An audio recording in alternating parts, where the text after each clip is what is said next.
ወራቤ ቡዥባር የሚሰራ የአስፋልት መንገድ ግንባታ እንደሌለ ተገለጸ።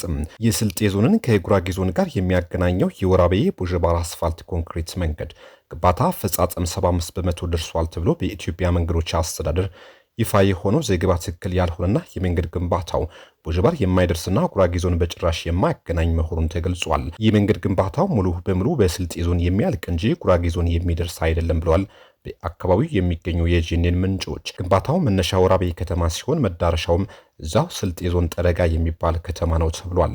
የኢትዮጵያ መንገዶች አስተዳደር የዘገበው የተሳሳተ ዘገባ የጉራጌ ዞን የዜናውን ስህተት አጣርቶ ማስተካከያ ማድረግ ሲገባው የተሳሳተው ዘገባ በዞኑ ኮሚኒኬሽን በፌስቡክ ገጹ እንደ ወረዳ አጋርቶታል።